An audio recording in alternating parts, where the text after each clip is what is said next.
During the production of produce, there are many instances where produce can come into contact with pathogens. Soil, equipment, water, workers, wildlife, and waste can be sources of harmful pathogens that cause foodborne illnesses. Washing, rinsing, and sanitizing surfaces that come in direct or indirect contact with produce can reduce the sources of these pathogens. Since production spans throughout the entire farm and provides multiple surfaces that can be cause for concern, management has to clearly outline steps and timelines so that employees can properly clean and sanitize these areas. Using good cleaning and sanitation practices throughout the entire handling of fresh produce is vital in reducing the risk of microbial contamination and potential illness. Keeping surfaces clean and sanitized represents a core step in maintaining produce quality and safety. Employees need to understand that these are preventative steps and should be used on a regular basis. Production occurs at a quick pace. If pathogens become present during any point, they can rapidly spread throughout the whole process. Poor management at critical points in the flow of produce from field to markets can magnify the potential for contamination to occur and spread. Management should be aware of this and train employees like you on procedures for cleaning and sanitizing different surfaces, as well as setting up a regular schedule for this to occur. Attention should be given to incorporate hand washing, glove use, and water quality policies with cleaning and sanitizing practices because pathogens can be introduced at any of these points. Management should have easily understood procedures that outline the correct resources to use, along with effective testing limits to ensure the best quality water and what cleaners and sanitizers to use for the particular surfaces. The common practice of cleaning and sanitizing represents a simple step we can all do to reduce the risks associated with foodborne pathogens. Regular practices used in everyday production of produce should be considered when establishing a sanitation program.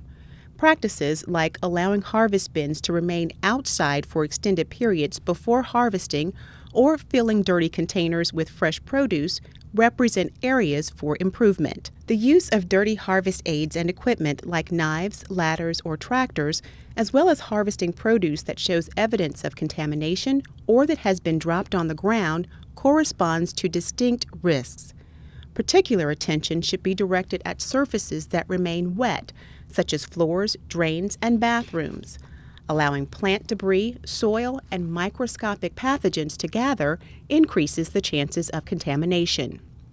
Skipping the washing and rinsing steps prior to sanitation or not using the labeled amount of chemical solution are practices that can reduce the effectiveness of your sanitation program.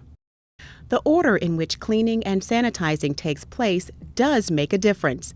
The first step is cleaning, referring to the removal of soil and residues with soap or detergent, and is followed by rinsing with clean, drinkable water. Sanitizing is the second step, representing the process of adding sanitizing solutions to surfaces to kill or reduce microbial contaminants to non-harmful levels. When you are preparing chemical solutions, you should wear the proper personnel protective equipment, or PPE, and follow the manufacturer's directions, adding the labeled amount of the chemical to clean, drinkable water. The effectiveness of sanitizers can change over time because of temperature changes, pH, the type of surfaces it is applied to, debris and residue accumulation, concentration, and even the air. This is why it's important for you to follow your management's procedures for cleaning specific surfaces. It is also important to receive training on using monitoring tools like test strips to measure free or available chlorine, temperature, and pH levels to assess when new solutions need to be made so that you can document the sanitation program's effectiveness. As workers, activities like walking on, stepping on, standing in, sitting on, or lying down should be limited to appropriate surfaces and not on raw produce, packaging materials, surfaces where food will be, harvest containers, or equipment. Workers can wear aprons, gloves, hats, and hairnets to help minimize other contaminants. All of these should be clean and sanitized. Harvest containers, aids, and equipment should be cleaned and sanitized daily at harvest times and as needed throughout the day, and should be visually inspected before being used. In the packing house, all facilities should be cleaned and sanitized prior to use. This includes dump tanks, packing lines, floors, drains, cold rooms, break rooms, and bathrooms. Dump tanks also need to maintain a constant sanitizer level if being used. Monitoring tools should be used regularly during packing, and results should be documented. If produce is dropped on the floor, cleaning this produce is not an option.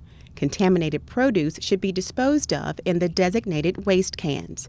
If other workers get hurt or become ill, ask for first aid help and move the worker out of the affected area and away from produce when possible. Notify your supervisor immediately. Management should have policies in place to address worker injury and contaminated produce and the cleanup of an affected area. Workers should wait to get guidance from management, as the affected area will need to be cleaned and sanitized before continuing work, and contaminated produce will have to be disposed of properly. Remember, all cleaning and sanitizing practices should be documented, and you should receive specific and regular training. Anyone involved with handling, processing, or transporting should follow the correct cleaning and sanitizing practices for specific surfaces and equipment to reduce the occurrence or spread of pathogens in produce.